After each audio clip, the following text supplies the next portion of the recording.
Yeah, football. Nobody likes baseball. Baseball. The World Series. Dodgers 2-0 over the Yankees. Okay. We Thank are God. live. We are here to discuss the win Iowa had over Northwestern yesterday, 40-14. I don't really count that last one. That was against our rookies. Anyway, that last touchdown. But anyhow, before we get started, as usual, if you're online right now, hit that like button before you go any further. And hit the subscribe button if you have not. Comment and also share it. This week, you can share it to your Wildcat fans because, they will get a kick out of this. I'm sure they will. Okay. No, they're going to be embarrassed. They won't watch because they'll be embarrassed, remember? Isn't that what their head coach said? Yeah, that was an embarrassing loss. At least, I don't know what Kirk said about our loss to Michigan State, but I'm sure he would love to have used the word he was embarrassed. Yeah. So Right. anyhow, before we go on, let's just get Jared's question out of the way right away. What do you guys feel? He's a little under the pace according to the announcers. I don't think so. But I think he'll get close, 1,600 or so. I think Wisconsin will slow him down. It's the schedule is why I say that. It's going to depend on if we wait till the second half to. Leicester's ability to adjust at half is just. It's just unreal. He's been doing it all year, right?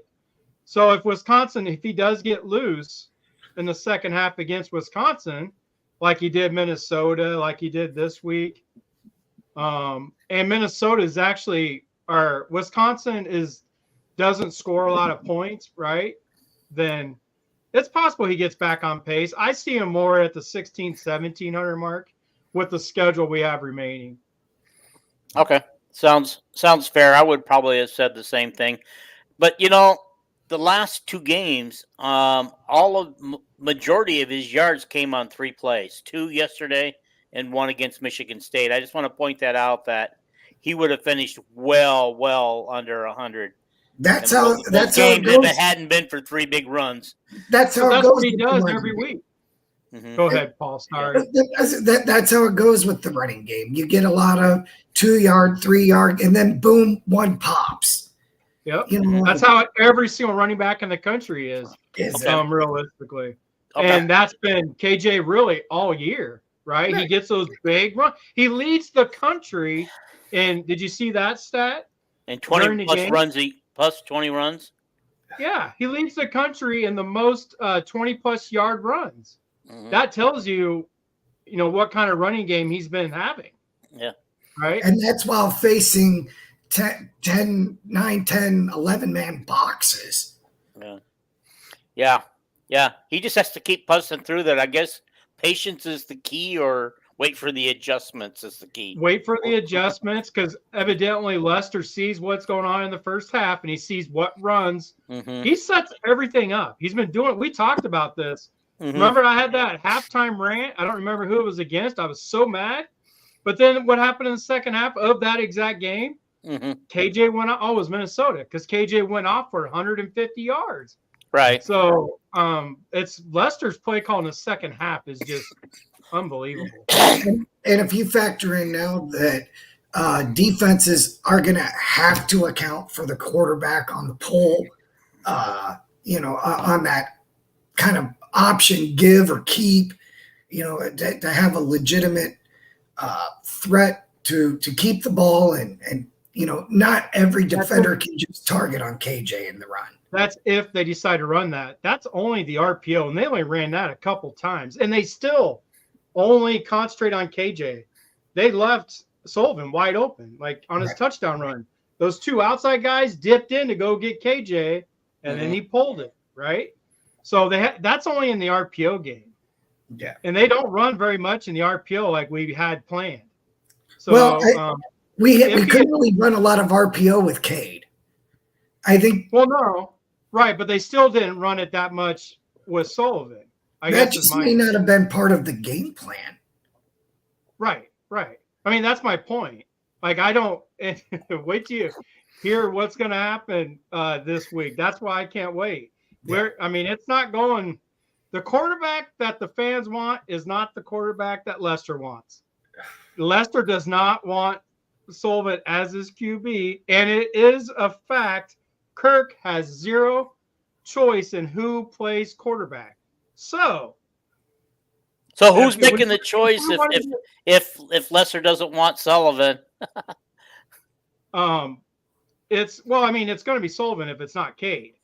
Right. Sullivan or Lester, for whatever reason. I know I told everybody Sullivan's going to start.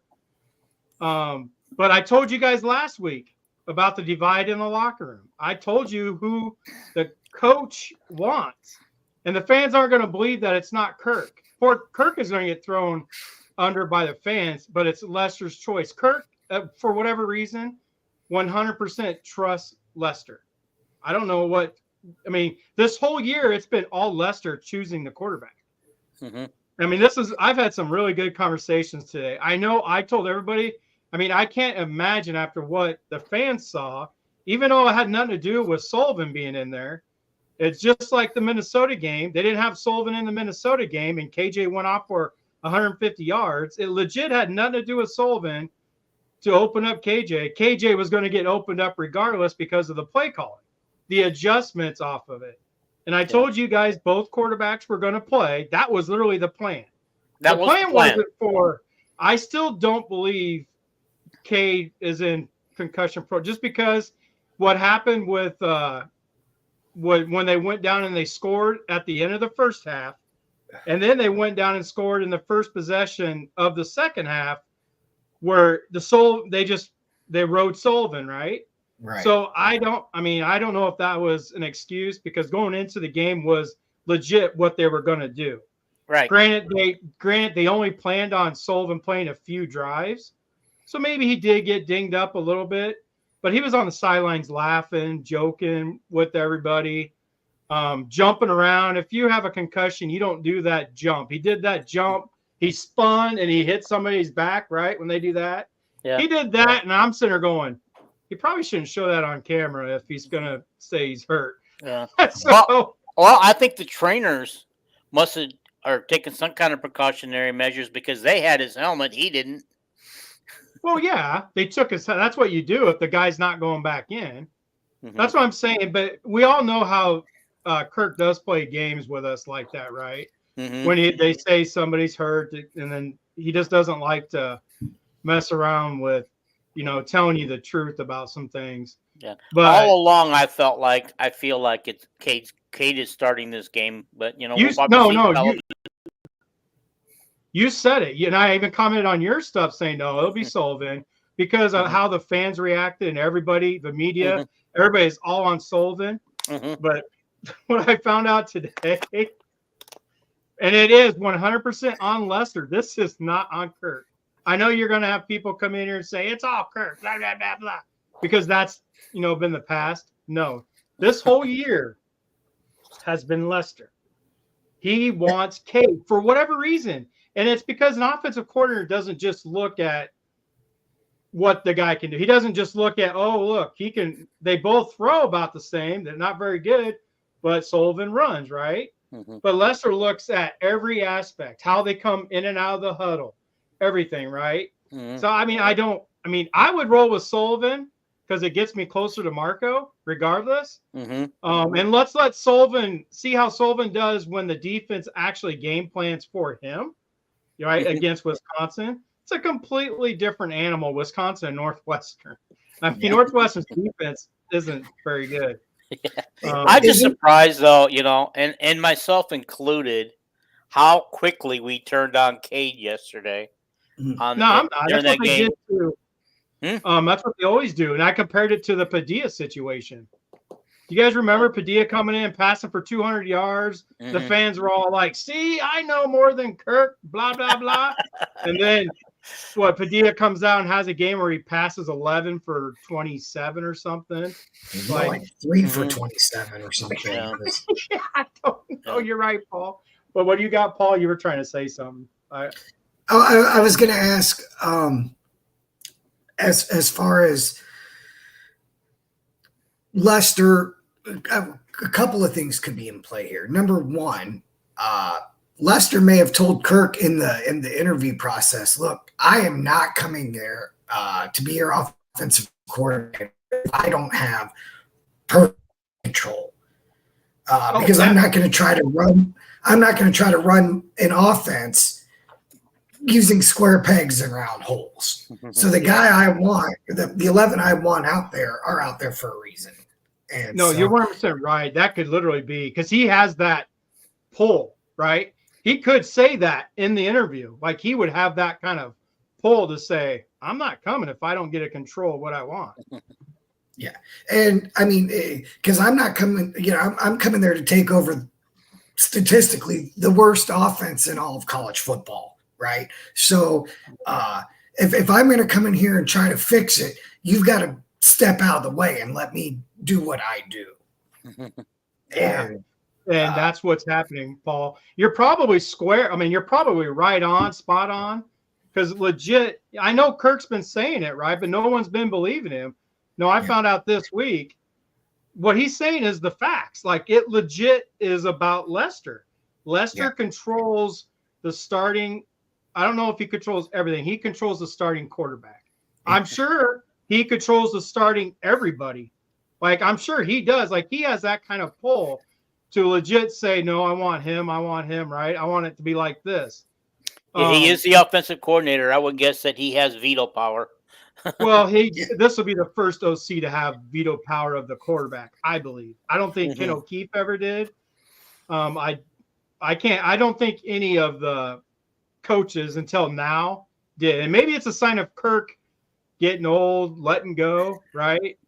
But I think Paul is probably spot on because he would have that kind of pull to say, you know what, if I do this, I need choice of who my quarterback is at the bottom, right? No matter what, I need a choice of who plays quarterback or I can't run the offense. Yeah, and to that point, he may want McNamara because he's got knowledge of the entire playbook. Like he's comfortable enough to call anything with Cade.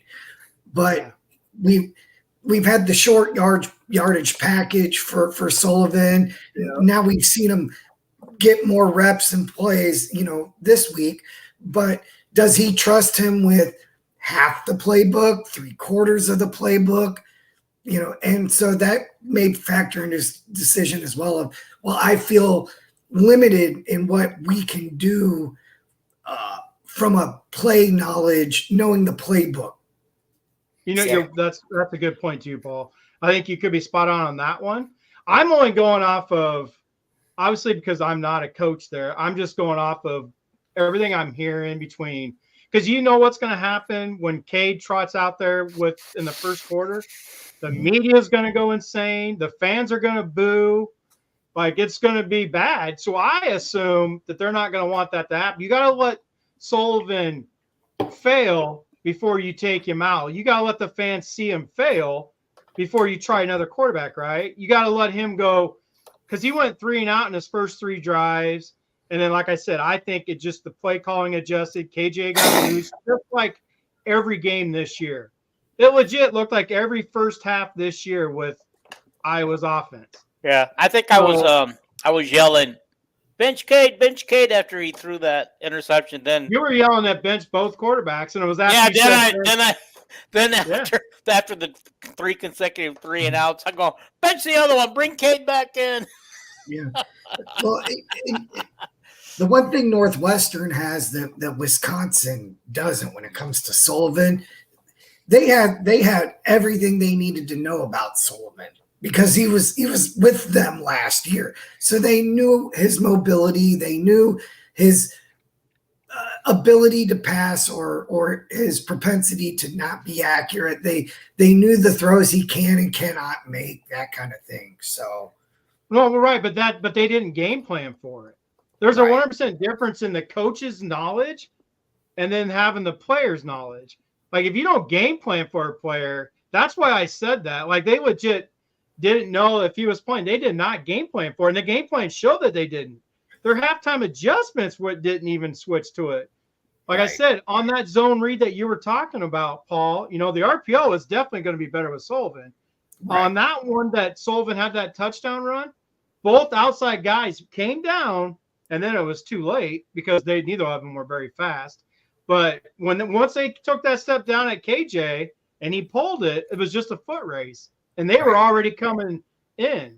So like Northwestern didn't even adjust to what Sullivan can do at their halftime. Yeah. So I was talking to some people, and this might go along with what Casey has to say on this last comment. That were at the game. I was getting texts from some friends and stuff, and they said the whole energy in the stadium changed once they brought in Sullivan. Just the energy changed, and I wasn't there because I couldn't really tell that on TV or not. That literally happens every time the backup quarterback comes in at Iowa. Every time. That's why the fans went crazy over Padilla, right? He had a great game against Minnesota, and he hit Charlie on that 72-yard touchdown pass. You remember that against Minnesota? They beat Minnesota, and all of a sudden everybody went nuts for Padilla. That's why I said what I said. I said, we got to wait until a defense actually game plans for him. Just because the coaches knew Sullivan doesn't mean the players did. The coaches didn't put anything in the game plan against Sullivan, and the game plan showed it because they never once tried to stop Sullivan. Like they didn't. They treated Sullivan like he was Cade, which is why he was able to do what he did. Yeah, maybe the first 3 and outs weren't part of the game plan. Maybe they waited till his 4th possession to start inserting his game plan packages that they had for him. I don't know. No, they was all the same. The difference was the play calling with Lester, like he always does, because in his play calling, his adjustments always get KJ loose in the second half. KJ's second half yardage is off the charts this year. And it's why Iowa fans are so frustrated in the first half, because we sit there and watch like weird play calls. Well, it's because he's setting up the second half. And as long as the defense does their thing, then he can do that. The problem is like games like Michigan State, he couldn't wait because they could not stop Michigan State, but he did. He still played it exactly the same. And his adjustments didn't work in the second half. Well, no, they went down and scored 2 touchdowns. Never mind. It was actually the defense. The second half was actually good for the offense, wasn't it? The defense just couldn't stop them. Just couldn't get a stop at all night long. 0 points. So even with Cade, the second half against Michigan State was still a normal second half. So, Hank, I would say 2002 if you're talking about Iowa. Now, when Beathard was a little bit mobile, but I mean, we didn't really use him that way. It was, I don't even dribble ability. I don't think you even for a mobile quarterback is only good if the quarterback can throw. This is what I don't understand. If the quarterback can't throw, it's not going to really be any different, other than the backside defensive end just has to stay home, right? He can't crash down, that's for sure. He's got to stay home to take the pull. That will be the only adjustment. But the play side defense will be all exactly the same. Until an Iowa quarterback can actually throw the football, scheming for a mobile quarterback doesn't matter if you can't throw the ball because you're still scheming for the running game. Okay, I want to point out something. A defense's inability to crash and concentrate almost all of its energy into stopping KJ is not a recipe for success for them. Yeah. Right. Okay, so I want to point out the 2 quarterback comparisons yesterday. Sullivan 9 for 14, 79 yards, 0 TDs, 0 interceptions. McNamara 7 for 13, 73 yards, 1 interception. But the one thing that Sullivan has that Cade didn't have, no interception outside of the fact that he was our second leading rushers with 41 yards. So I got to believe that part makes a difference because otherwise, if you look at the passing statistics, they're pretty much even there. Well, right. Like I said, because they didn't game plan for him, they came down. Wisconsin, all they got to do is keep the backside defensive end there, and you're going to shut down Sullivan. He's not a great runner either. He's just straight line speed. He's not going to juke anybody out. He's not going to show that yesterday when he couldn't get himself out of trouble. Yeah. Right. So that's my point. If you can't throw, having a mobile quarterback really doesn't. And also, you know, I like to play both sides here sometimes.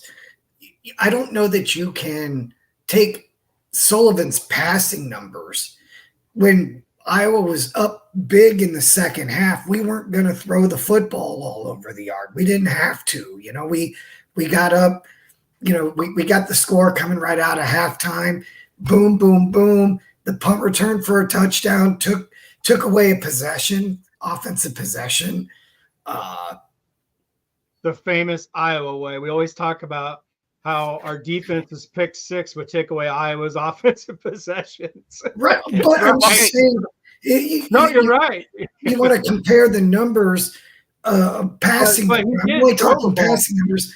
They were different situations in the game. Right, but I mean, he did throw the ball more times than Cade did. Sullivan threw the ball like probably 4 or 5 times in the first half because he came in halfway through the second quarter. Right. So he had 2.5 quarters, and he did throw it 14 times to Cade's 13, if I remember right. Something like that. Or 12, maybe it was. And Cade did they both had a 40-yarder, I believe. So if you take out the 40-yarder for both of them, you know, I mean, it was pretty much the same all the way around. 17 total pass attempts, I think it was. Is that what he's saying? Yeah. For me, the story of the game wasn't even the quarterback. It literally was the punting game and field position. Northwestern spent the entire game. How many possessions did they start from the 5-yard in or from the 10-yard in at the in the loud end zone? They couldn't get out of the shadow of the goalpost. No, you're 100% right. The quarterback doesn't even matter on Iowa, even right now. It doesn't. So you could start either one. I don't care. I just find it funny that they would even think about Cade after what happened last week as far as the fans, the media, right? The game was going to go that way regardless which quarterback played. And like we just pointed out, even last week against Michigan State with Cade in there, they went right down the field. They scored 2 touchdowns. It was the same second half that we've been seeing all year. KJ was going to do his thing in the second half, regardless, because that's how it's been happening. Regardless who's in, what quarterback's in, it looks exactly the same, other than you actually had a quarterback that's running around. Even that one where he was running around backwards, I was like, just throw it away. Otherwise, you're going to lose a bunch of rushing yards. and then he threw it out of bounds. So he didn't do anything fancy running. He can't juke anybody out. He's just straight line speed. And so that's why I don't think it's going to be – if you're not going to throw the ball, I'd rather have Sullivan in. Like, if we're not going to throw it regardless, just put Sullivan in.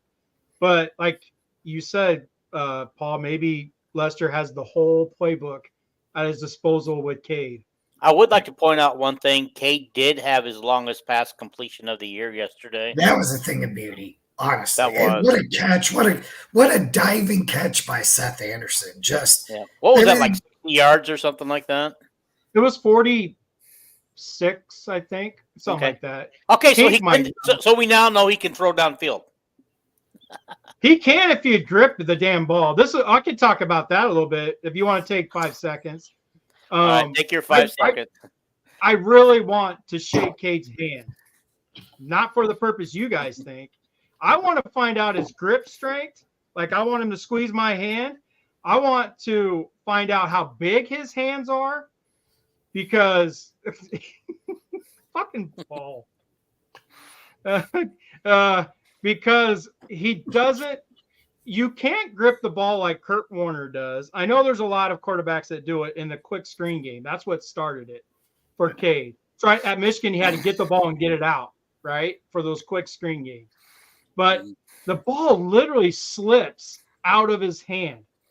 And I seen it like up close firsthand last week when he threw that punt. when he wasn't even hit, the ball literally was coming out because he didn't have any grip on the ball. I don't think he has big enough hands. I don't think he has a strong enough grip to throw it without the laces. And I think that needs to be talked about because he can't throw accurately because of what he's doing without the laces. I don't know if he thinks it's cool. It's not cool when he can't complete a pass. It makes zero sense to me. And to me, it doesn't look like he has big enough hands or strong enough grip to be doing what he's doing. Is that why he threw the wobbler? The wobbler. That was why. The ball, when he went back to throw it deep, the ball literally was slipping out of his hands, and he didn't have. I zoomed in on it and everything. I had everything screenshotted sent to me because I needed to find out. And the ball literally went like it was slipping out of his hand. So there you go. That's my for real. I would like to say thank you, Hink. That's why I put your comment up there. Yes, Jared, he does. I would like to say, first of all, I think we had the most complimentary football that we've had on this team in a long time, probably since the 22 season, because we had the punt return, which was a thing of beauty. I'm going out of my seat watching him, and the safety, which when so defense gets one, special team gets one, the offense took the rest. And the defense didn't give up a single point. Yeah. The defense pitched a shutout. Yep. Yeah. The offense gave up a point. And the special teams let a slow white boy return the punt. Did you see how slow that dude was? Yeah. I was like talking to the wife going, is he going to score? What the?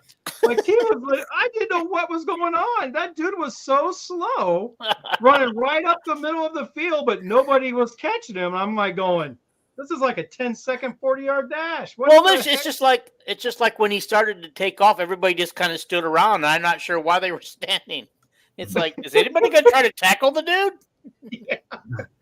I will say this, by the way, how different, we'll never know, but does this game go completely differently if they don't call that roughing the passer? And that ends up being an interception versus a first down for Iowa.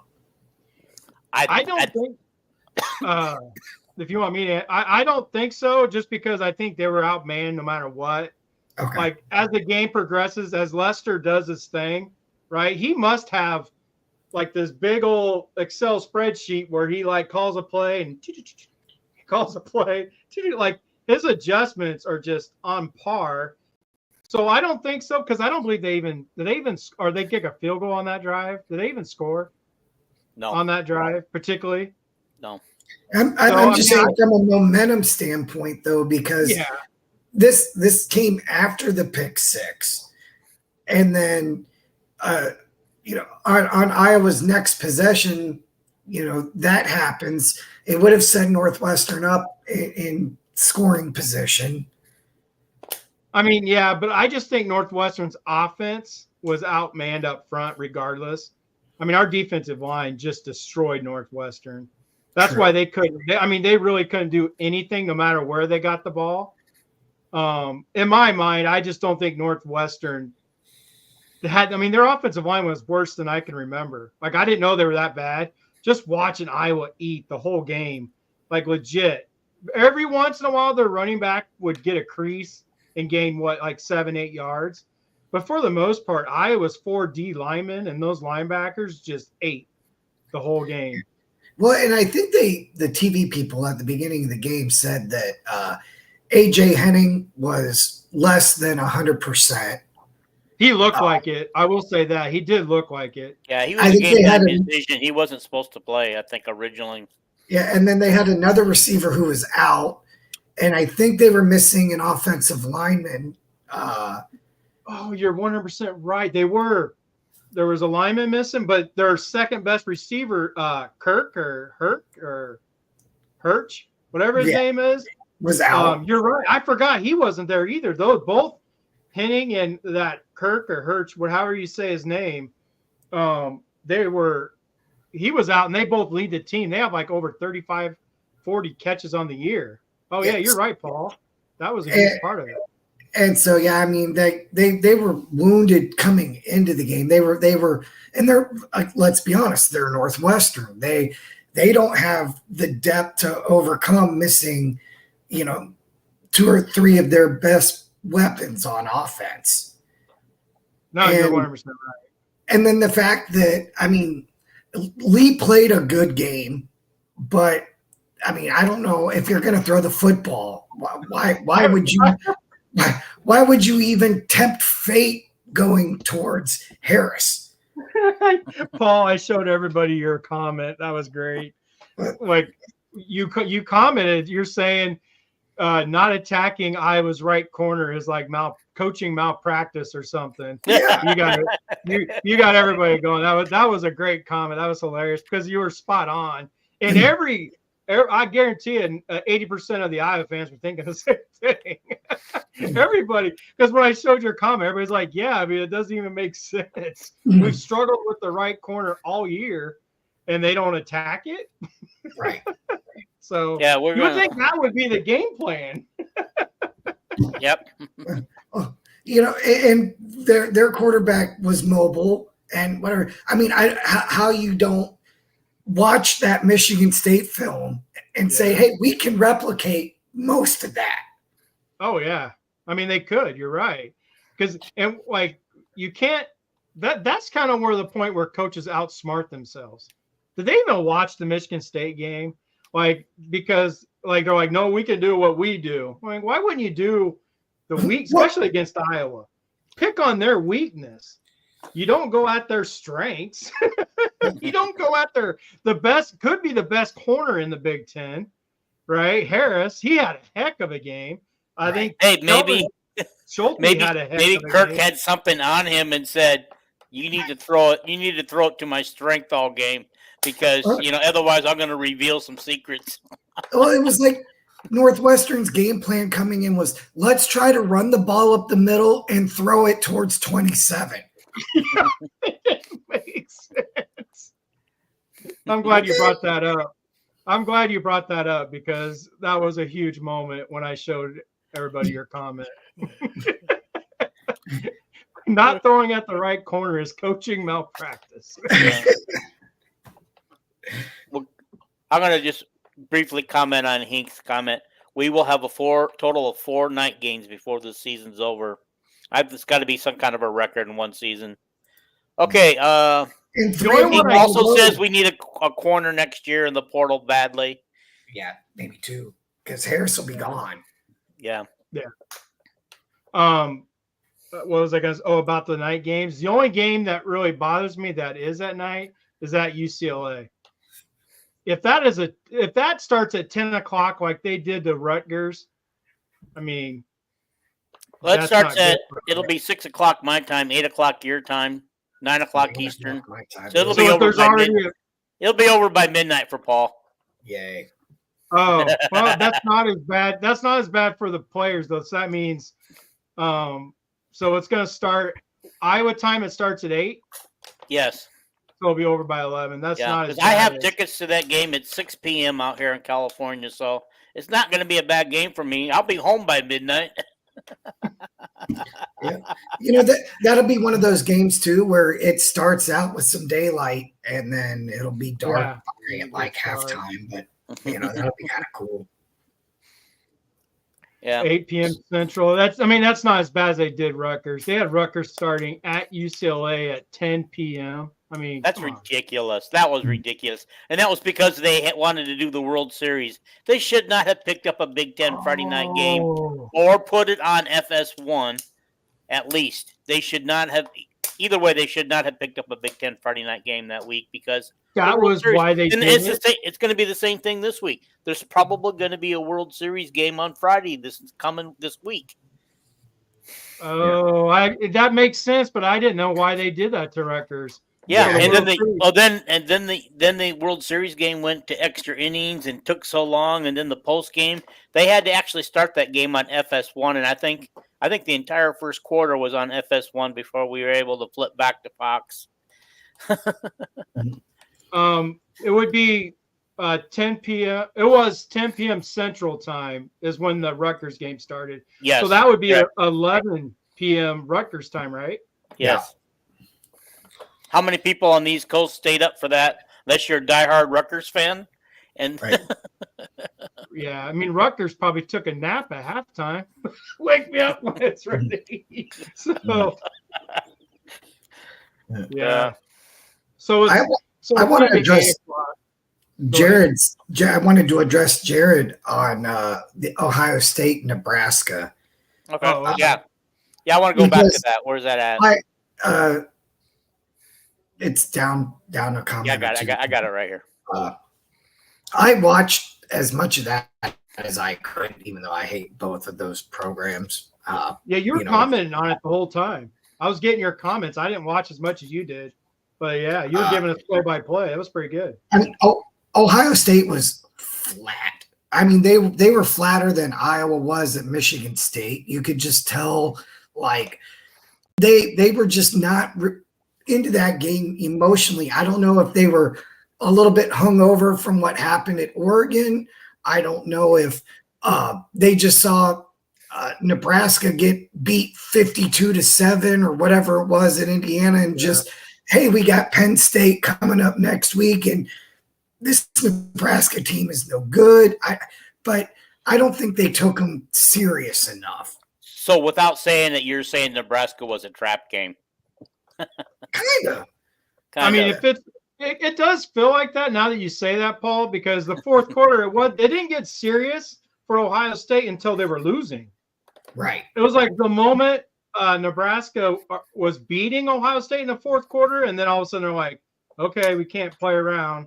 And then what'd they do? They went down, they scored, they took the lead, and then they got a pick, right? I think it was I think it was an Ohio State player in an interview yesterday said that sometimes with unranked teams, they just kind of play with them in the game, and then the second half they decide it's time to take over the game.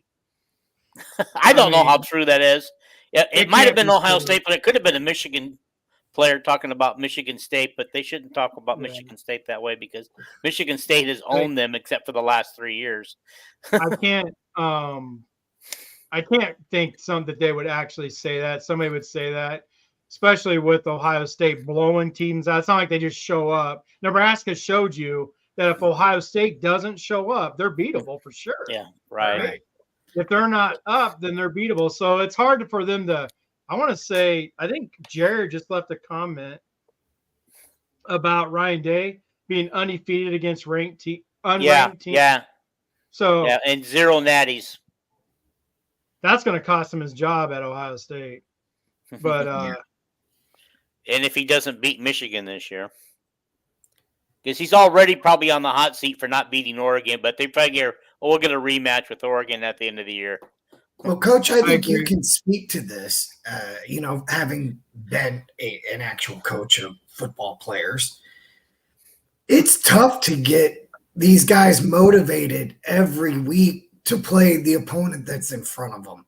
And if you've got a bunch of 5-star elite guys and they're playing a team that's coming off an ass kicking, you've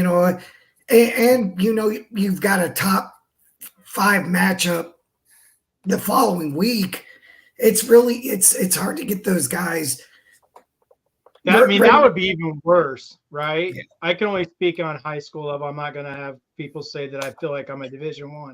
No, I've coached as far as quarterback camps, Division I quarterbacks. Okay, I've coached in 2021 the quarterback who was the state leader in yards. He went to, in 2021 because he moved to Florida during COVID to play football.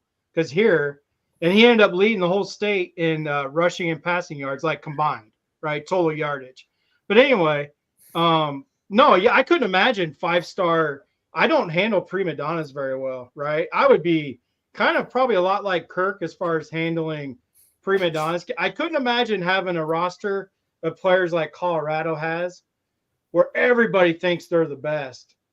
And no matter, even if they get knocked down, now granted, there's something happened this year. Deion's got them turned around, but a year ago, They thought they were just going to walk and just destroy everybody. They didn't even go to a bowl game, right? They had I couldn't. What do they call that? A wake up call. Yeah. They had by the a way, bad year. they beat Cincinnati last night? Then Yes. I went to bed. I didn't watch the whole thing.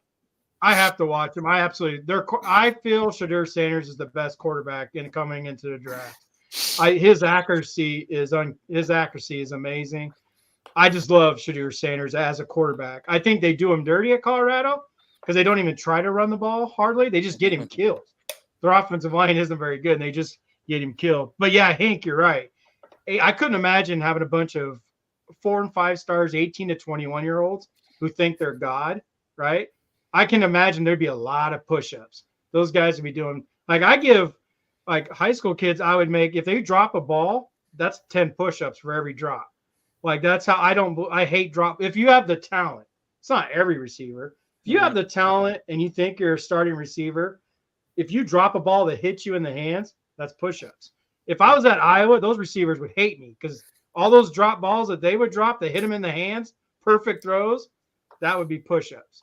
So, but you're 100% right, Paul. I guess getting back to what you were saying, Paul, yeah, that would be hard.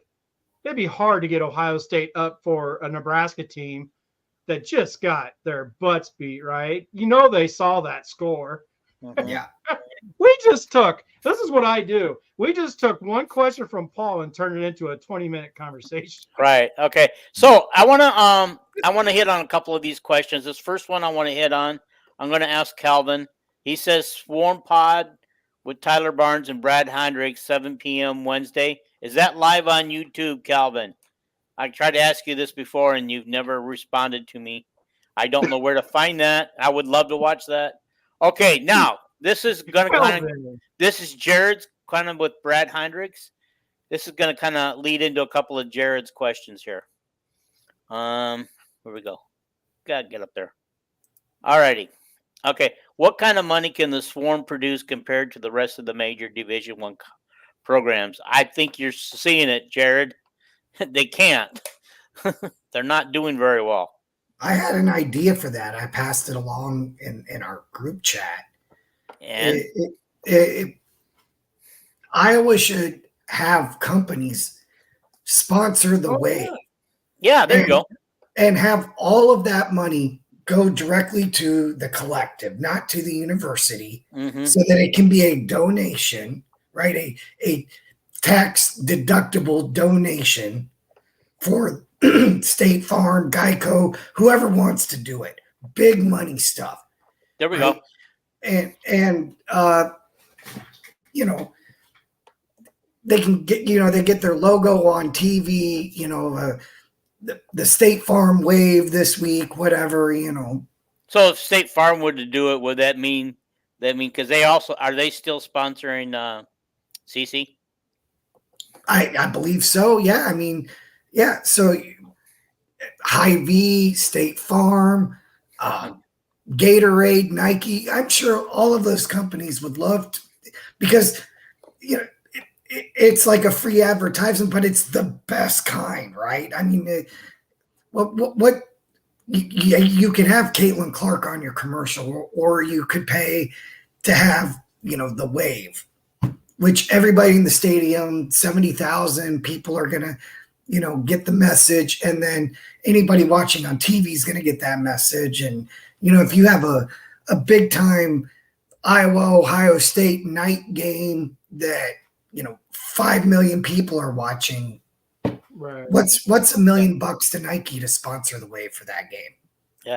Or what about Iowa companies? Winnebago. I didn't know Winnebago was an Iowa company. Where did I go wrong there? They're in Forest City. Iowa. They're in Forest City. What? Yeah. My uncles used to work for them. They're in Forest City.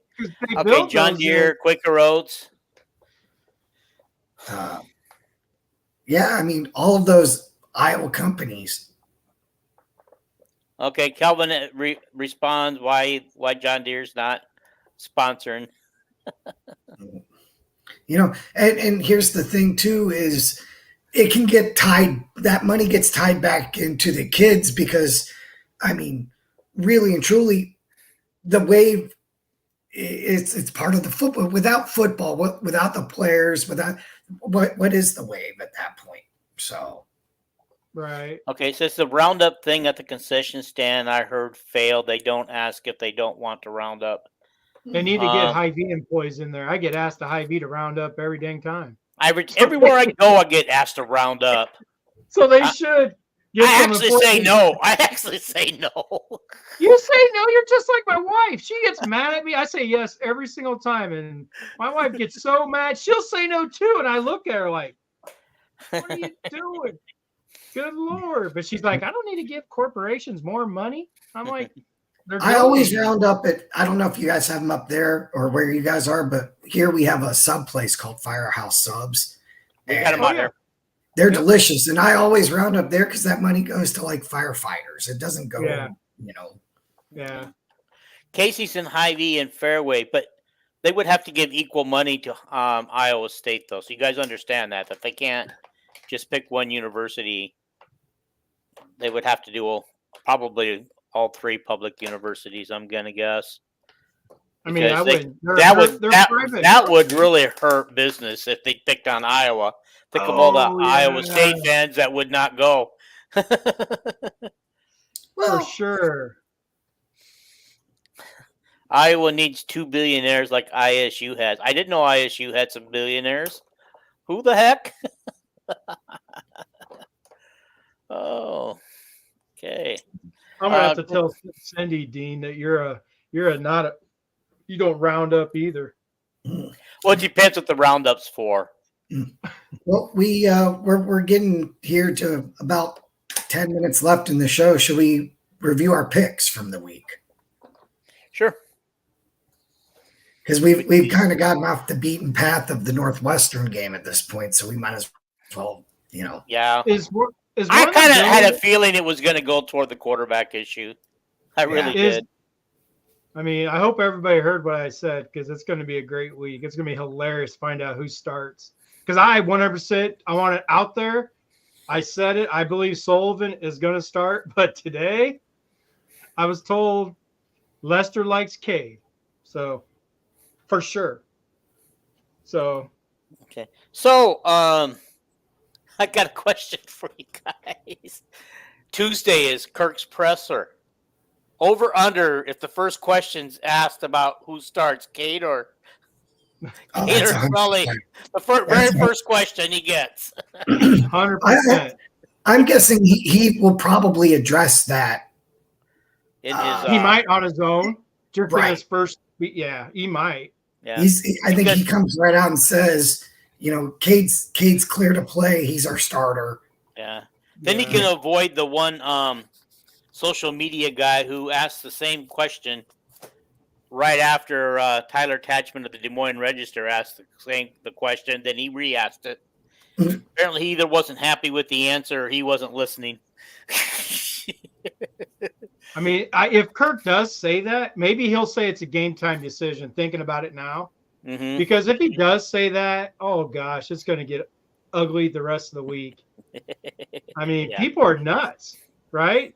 Yeah. I mean, people completely forget how Iowa was beating teams before Sullivan came in. They literally beat Northwestern the same way they beat Minnesota, the same way. And I completely forgot, Paul. Cade took them right down and scored the first two drives of the second half, right, against Michigan State. So the Michigan State, it's every second half, and I didn't even think about the Michigan State one. So, yeah. I don't think there was any surprises. Maybe Kirk comes out on Tuesday and says, "Look, we're still evaluating Cade. It's day to day right now. He probably wants to play it as coy as possible because he wants Wisconsin maybe to have to prepare for both." I will say this. I believe Kelvin has been telling everybody that Lester is picking who the quarterback is most of the year, and everybody argues with him about it.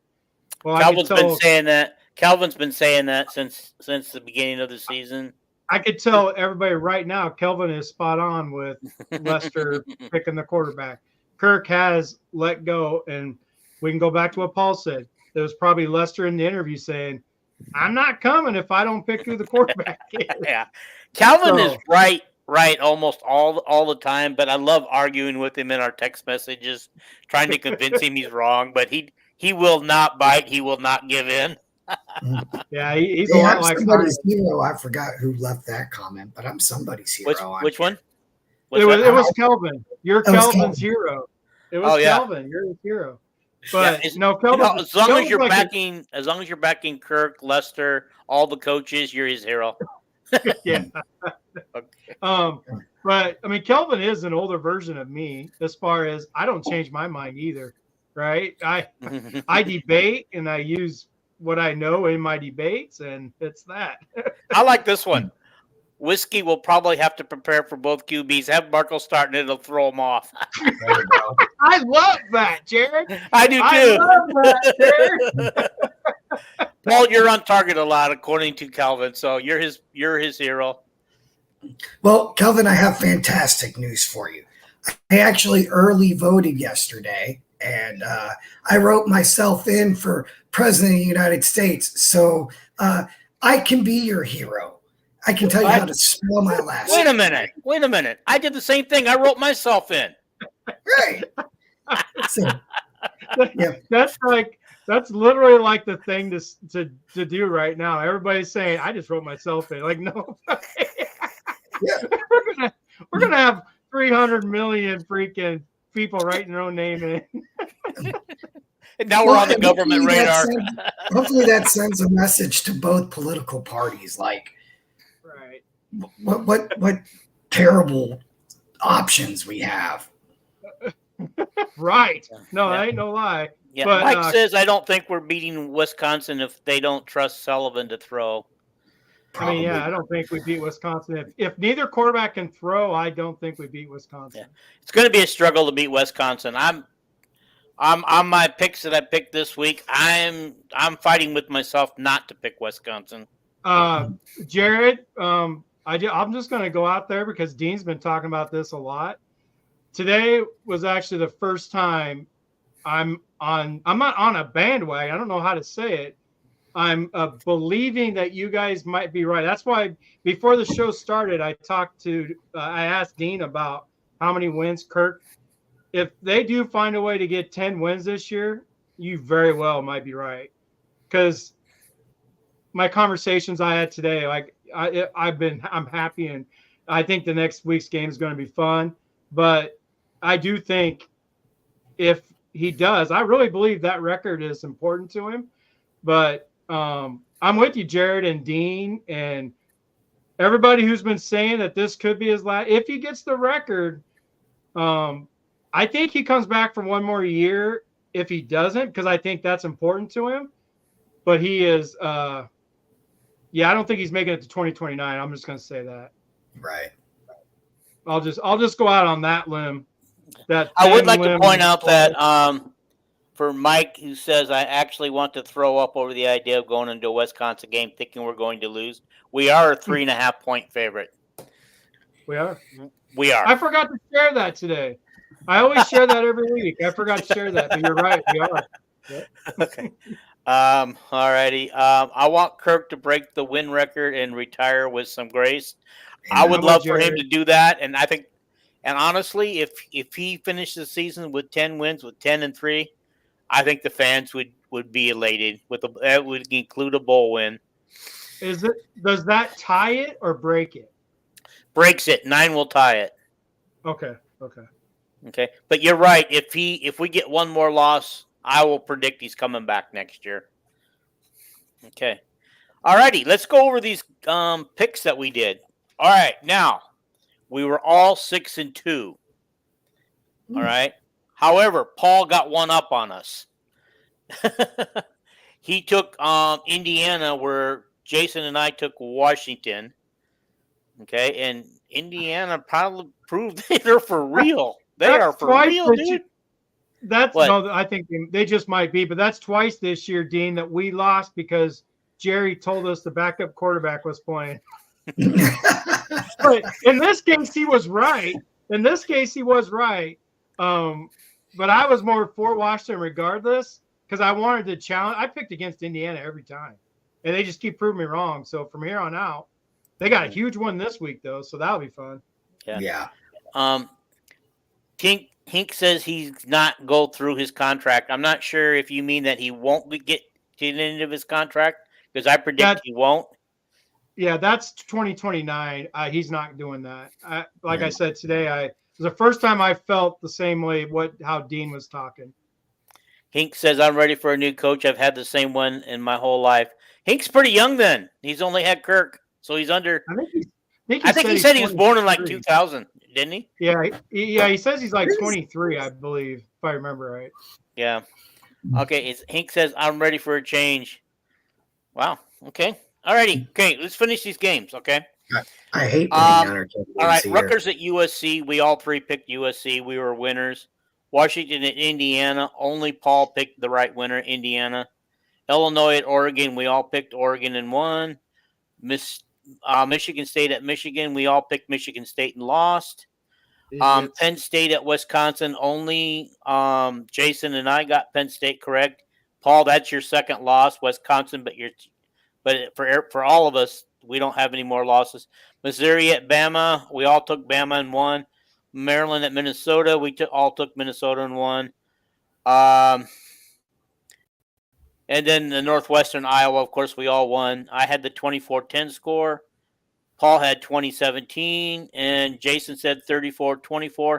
So honestly, Jason was probably closer because he correctly predicted a higher scoring game. I didn't think they would score on a punt return and a pick six, but yeah. I didn't think our defense could do what they did.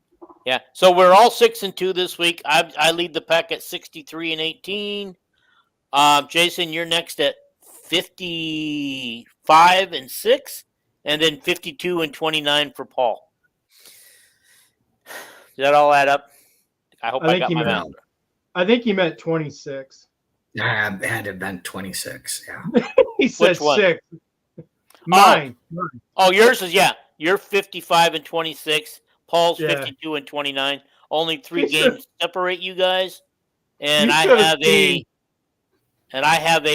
8-game lead over over Jason. You should have seen Paul's face when he said 55-6. Okay, so wait a minute. Now what did I do? I messed up. Here, hang on. I wanted to show you guys something before we leave the air. When do we get our T-shirts? As soon as Paul gives me an address to send his to. I think he doesn't want his, so I'll send yours out this week. I'll text you the address right now, Dean. All righty. And remind me the size that you ordered, because I don't want to have to go back in the mail and look at it. I don't know whether to send Terry hers or not, because she ordered the wrong size and then tried to undo it. So I don't know whether just to send her what I got or get hers on the next batch on the size she really wants. Yeah. Paul just is afraid for you to know where he lives. He knows what kind of stalker you might be. I knew his address from his old before he moved. Otherwise, I wouldn't need it. I had the old one. I just never had yours before. That's a good Tuesday conversation, Hank. Now that I'm thinking that in that direction, I will kind of go through and kind of think about that question. That's a good question for Tuesday, actually. Just for fun. Because I think it would be fun. Let's do that. There's some magic during our home night games. Yeah, I like the fact that we're home against Wisconsin, because our fans are going to be so stupidly drunk that when they get wild, it does something to our players. The only thing that scares me, and this goes right into what I was saying earlier. The only thing that scares me about that is if Sullivan doesn't start. Like, if the optics is kind of what I'm talking about in this, as far as you send Cade out there with a bunch of drunk idiots who want Sullivan really bad.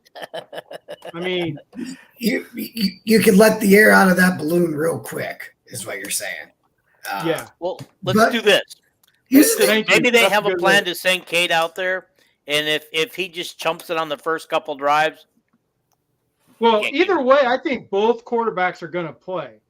I'm just talking about the feeling of the game. You know how everybody said there was like this rush everybody got when Sullivan came on the field. Kind of like what happens when every backup quarterback comes on the field. Mhm. I hope it isn't raining. Is it supposed You're to rain right. this weekend?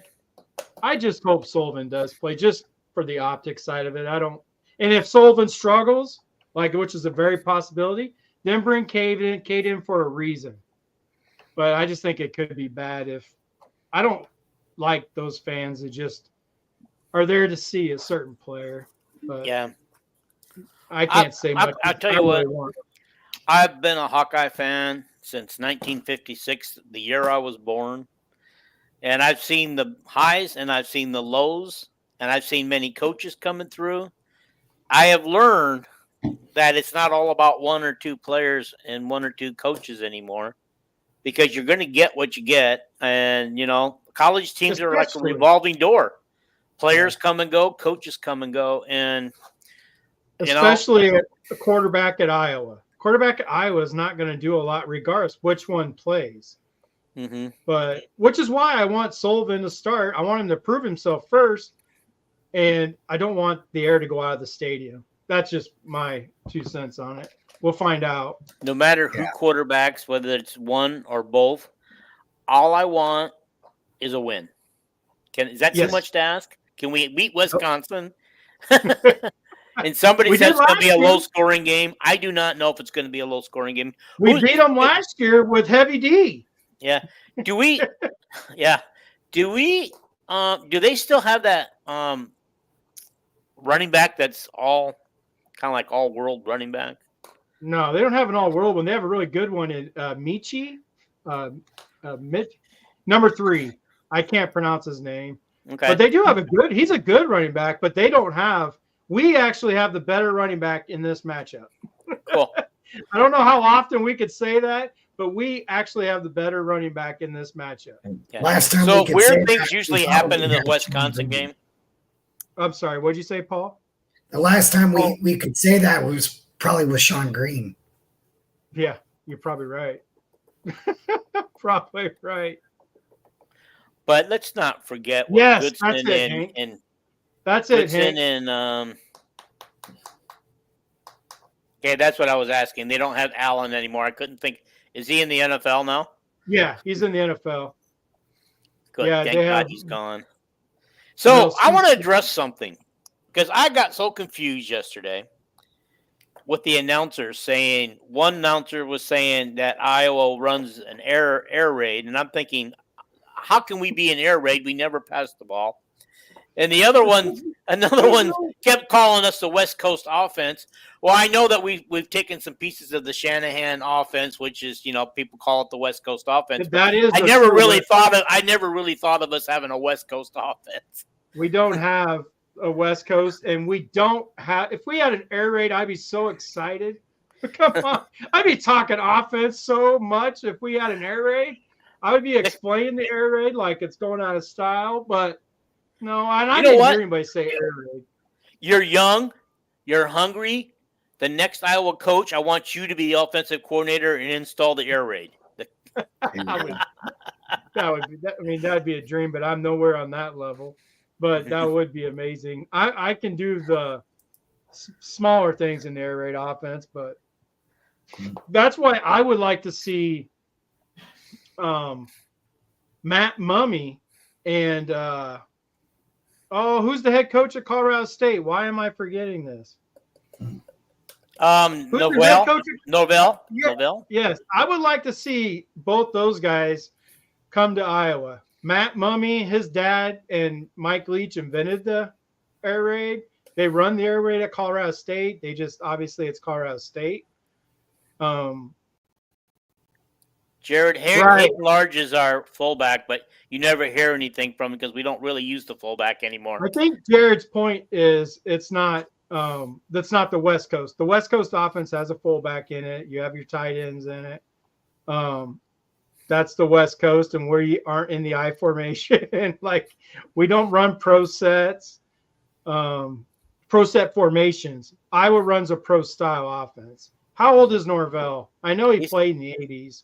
But he's probably late 50s to early 60s. Okay. His first name is Jay. I still would like to see him just to see what he can do at Iowa with Matt Mummy. Yeah. But however, go ahead. As I say, I think the most likely scenario here is Seth Wallace taking over. Yeah. I mean, he was the interim for during Ferentz's suspension, And everybody loves him, right? Right. Everybody loves him or Woods. I think if they make Seth Wallace head coach, they probably lose Woods. Because I can almost guarantee you he wants to be a head coach. Yeah. And when his kids are done with school, I think his kids are, getting close to being done. I could be wrong, but I feel like they are in high school. Where then it doesn't matter what he does, right? Because they're off to college and him and his wife can go wherever. I think if they make Seth Wallace head coach, which I think you're right, though. I really do think he's probably the coach in waiting. That we do lose Woods. But are we wrapping this up for this evening, fellas? I'm getting a Yeah, we're gonna wrap it up. Woods kid is committed to Iowa. Yeah. Okay, we knew that. Yeah, and so is Fitz, who was at our game yesterday. Fitz's son is committed to Iowa. True. I didn't know he was committed to Iowa. I thought he was committed to an Iowa school. Is he playing Division I football? I guess I didn't know that. Okay. Yeah, he's committed. He's committed. They just showed it yesterday on the thing. He's committed to play quarterback at our school he's a walk-on. Oh, I was going to say, he must be a walk-on. Okay. Yeah. Well, Tuesday we could talk about the coaching situation. That'll be fun. Yeah, we'll talk about Wisconsin and we'll talk about the coaching situation, and that would be kind of fun because I think we're getting to that point in Kirk's career that it's okay to start discussing it. I believe it's either this year or next year. I don't think he goes beyond that. But yep. I'm with you on that one. I've been saying that for a year now, so we'll see. All righty, guys. Bye, guys. Bye. Good night, everybody. Good night.